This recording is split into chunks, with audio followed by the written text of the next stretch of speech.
Doctor سے علاج نہ کرانا کیا توکل کے خلاف ہے؟ میں نے آپ کے بیان میں سنا تھا کہ اسباب اختیار کیے بغیر اللہ پہ توکل کرنا بدعت کی ایک قسم ہے۔ اگر کوئی شخص بیمار ہے اور علاج نہیں کراتا اور ایسے ہی گھر پر علاج کر رہا ہے تو کیا یہ بھی بدعت میں شامل ہے؟ دیکھیں، اسباب اختیار نہ کرنا اور پھر اللہ پہ توکل کرنا یہ توکل نہیں ہے بلکہ جہالت ہے۔ اس بارے میں صحیح حدیث ہمارے پاس موجود ہے۔ رسول اللہ صلی اللہ علیہ وسلم سے صحابی نے پوچھا، یا رسول اللہ کہ میں اونٹ کو رسی سے باندھوں یا اللہ پر اعتماد اور توکل کروں، ایسے ہی چھوڑ دوں اس کو؟ آپ نے فرمایا، شد عقالہ وتوکل علی اللہ، اونٹ کو رسی سے باندھو اور پھر اللہ پہ توکل کرو۔ تو اسباب اختیار کرنا ضروری ہے، لیکن خوب سمجھ لیں اسباب سے کون سا سبب مراد ہے۔ اسباب کی تین قسمیں ہیں۔ کچھ اسباب ایسے ہوتے ہیں جن پر یقیناً نتیجہ مرتب ہوتا ہے 100%، جیسے شدید پیاس میں جب آپ پانی پیئیں گے تو پانی پینا سبب ہے پیاس بجھانے کا، لازمی آپ کی پیاس بجھے گی۔ اللہ کی عادت ہے کہ اللہ تعالیٰ اس پر نتیجہ لازمی مرتب کرتے ہیں۔ آپ کو شدید بھوک لگ رہی ہے، کھانا کھائیں گے تو پیٹ بھرے گا، یہ اللہ کی عادت ہے کہ جو بھی کھانا کھاتا ہے پیٹ بھرتا ہے، اس کا پیٹ بھر جاتا ہے۔ آپ آگ میں چھلانگ لگائیں گے، جلیں گے تو آگ جلانے کا سبب ہے۔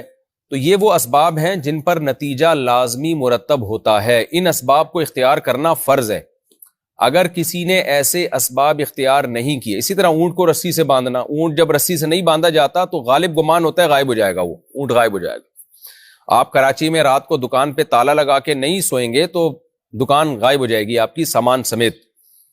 تو اسی طرح جو مشہور لوگ ہوتے ہیں، جب بھی ملکی حالات خراب ہوتے ہیں ان کو ہدف بنایا جاتا ہے، وہ اگر گارڈ نہیں رکھیں گے، حفاظت کا انتظام نہیں کریں گے، اس بات کا پورا امکان ہے کہ ان کو گناہ ملے گا، کیونکہ یہ وہ اسباب ہیں جن پر نتیجہ عام طور پہ مرتب ہوتا ہے۔ لہذا علماء کہتے ہیں کہ اگر کوئی شخص بھوکا تھا اور اس نے کھانے پینے کا انتظام نہیں کیا اور اس نے یہ کہا کہ میں اللہ پہ توکل کرتا ہوں، اللہ کھلائے گا، میں خود روٹی کمانے کی فکر نہیں کرتا، اور اسی بھوک سے وہ مر گیا تو خودکشی کا گناہ ہوگا، توکل کا ثواب نہیں ملے گا اس کو۔ اللہ کہے گا کہ میں تو تجھے پتا ہے کہ میں روٹی کے بغیر پیٹ ہی نہیں بھرتا، تو روٹی کیوں نہیں کمائی تو نے، اسباب کیوں نہیں اختیار کیے؟ تو یہ وہ اسباب ہیں جن کا اختیار کرنا فرض ہے۔ کچھ اسباب ایسے ہیں کہ جن پر کبھی نتیجہ مرتب ہوتا ہے، یعنی عام طور پہ تو نتیجہ مرتب ہوتا ہے، کبھی نہیں بھی ہوتا، جیسے علاج ہے۔ ہم جب علاج کراتے ہیں تو عام طور پر شفا مل جاتی ہے، لیکن بعض دفعہ وہی علاج موت کا ذریعہ بن جاتا ہے، سبب بن جاتا ہے۔ اور بعض دفعہ یہ بھی ہوتا ہے علاج نہیں کرانے والے کو شفا مل جاتی ہے، کرانے والا مر جاتا ہے، ایسا بھی ہوتا ہے۔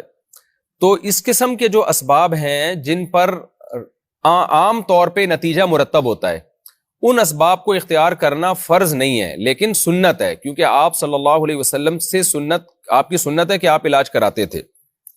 تو اس لیے علاج اگر کوئی شخص نہیں کراتا اور مر جاتا ہے تو خودکشی کا گناہ نہیں ہوگا، لیکن ایک خلاف سنت کام ہوگا، قابل ملامت ہوگا کہ اللہ کے بندے، جب تجھے ساری دنیا کہہ رہی تھی کہ اس کا علاج ہے، ڈاکٹروں کے پاس یہ بیماری ہے اور اس کی میڈیسن آ چکی ہے، تو نالائق تو علاج کیوں نہیں کراتا؟ تو ایسا شخص بہرحال قابل ملامت ہے، اور شدید قابل ملامت ہے کہ وہ توکل کا سہارا لے کے علاج سے جان کیوں چھڑا رہا ہے۔ خوب سمجھ لیں۔ لیکن علاج کی بعض قسمیں ایسی ہوتی ہیں کہ جو مریض ہے نا، اس کو خود پتا ہوتا ہے کہ یار مجھے یقین نہیں ہے کہ اس سے میرا علاج ہوگا، یا اس کو یہ بھی خطرہ ہوتا ہے کہ علاج کے سائیڈ ایفیکٹ بھی ہوتے ہیں نا، بعض دفعہ علاج کراتے ہیں ایک چیز ٹھیک ہوتی ہے، 4 چیزیں خراب ہو جاتی ہیں۔ تو اگر اس نوعیت کا علاج ہے تو اس میں پھر اگر کوئی اللہ پہ توکل کرتا ہے اور کہتا ہے میں علاج نہیں کراؤں گا، اور اسی طرح اللہ نے چاہا تو اللہ مجھے ٹھیک کر دے گا، تو پھر یہ ہر آدمی کے لیے تو یہ عمل ٹھیک نہیں ہے، لیکن جن کا اللہ پہ بہت زیادہ توکل ہے اور گہرا توکل ہے اللہ پر، ان کے لیے یہ عمل جائز ہے۔ تو ایسے بہت سارے بزرگان دین دنیا میں گزرے ہیں، آج بھی موجود ہیں، جب بیمار ہوتے تھے تو وہ علاج نہیں کرتے تھے، وہ کہتے تھے اللہ بس ٹھیک کر دے گا، اور وہ ٹھیک ہو بھی جاتے تھے۔ ایسے ہمارے اکابر بھی گزرے ہیں کہ لمبے عرصے تک بستر پہ پڑے رہے، لوگوں نے بہت کوشش کی ان کا علاج کیا جائے، انہوں نے کہا نہیں بھائی اللہ ٹھیک کرے گا، اور وہ طویل عرصے کے بعد اس بیماری سے نکلے اور ایسا ٹھیک ہوئے کہ پھر جلدی بیمار بھی نہیں ہوتے وہ۔ لیکن یہ چیز ہر آدمی کے لیے مناسب نہیں ہے، عام لوگوں کو نارمل طریقے سے ہی چلنا چاہیے۔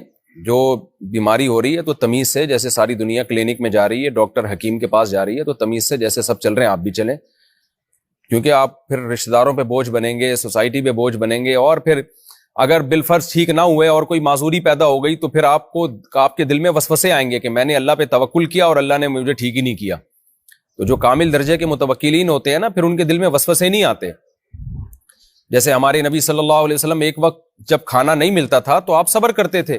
آپ یہ تھوڑی کہتے تھے کہ میں نے اللہ پہ اعتماد کیا اور دیکھو اللہ تو مجھے کھلا ہی نہیں رہا، بلکہ آپ صبر کرتے تھے، کوئی بات نہیں بھائی، رزق تو اللہ کے ہاتھ میں، کبھی پیٹ بھرے گا تو شکر کریں گے، جب خالی رکھے گا تو صبر کا ثواب لیں گے. تو یہ توکل ہر ایک میں نہیں ہوتا. اس لیے علاج کی وہ قسم جس پہ یقینی شفا ہو اور علاج نہ کرنے کی صورت میں یقینی موت ہو، اس قسم کا تو اختیار کرنا واجب کے درجے میں ہی ہونا چاہیے، لازمی ہونا چاہیے. وہ تو توکل کے یعنی اس میں توکل کا سہارا لینا ٹھیک نہیں ہے. جیسے کوئی بلیڈنگ ہو رہی ہے، کسی کو خون بہ رہا ہے تو ہاسپٹل جائے بھائی، وہ تاکہ ڈاکٹر خون روکیں اس کا، ورنہ مرے گا. لیکن بعض علاج کی قسمیں ایسی ہوتی ہیں کہ جو مبتلا ہوتا ہے نا، جو بیمار ہے، اس کو بھی اندازہ ہوتا ہے مختلف ڈاکٹروں کی، مختلف حکیموں کی رائے لے کر کہ اس میں علاج کرانے سے فائدے کی امید تو ہے لیکن کوئی زیادہ امکان نہیں ہے. تو ایسی صورت میں اگر کوئی توکل کرتا ہے تو پھر اس میں توکل کی بھی گنجائش ہے، جائز ہوگا توکل پہ انشاءاللہ ثواب بھی ملے گا. لیکن یہ توکل ہر ایک کے لیے نہیں ہے، یہ کامل لوگوں کے لیے. عام مسلمان کو تمیز سے، نارمل طریقے سے جیسے سب چل رہے ہیں اسی طرح چلنا چاہیے. زیادہ فنٹر بننے کی کوشش نہیں کرنی چاہیے. ہاں، اور میں اب یہ ٹاپک کو کمپلیٹ کر دوں کہ علاج اسباب کی بعض صورتیں ایسی ہیں جن پر اکثر نتیجہ مرتب ہی نہیں ہوتا ہے، اتفاق سے کبھی ہو گیا. جیسے تعویذ وغیرہ ہے، رقیہ ہے. تو رقیہ میں عام طور پر ایسا ہوتا ہے کہ بھئی وہ کبھی ہو گیا کبھی نہیں بھی ہوا. تو یہ والی قسم اگر کوئی اختیار نہ بھی کرے تو بھی کوئی حرج نہیں ہے، اس میں توکل کرنے پر ثواب ملے گا. لیکن جو سنت رقیہ ہے اس کا بہرحال اہتمام کر لینا چاہیے.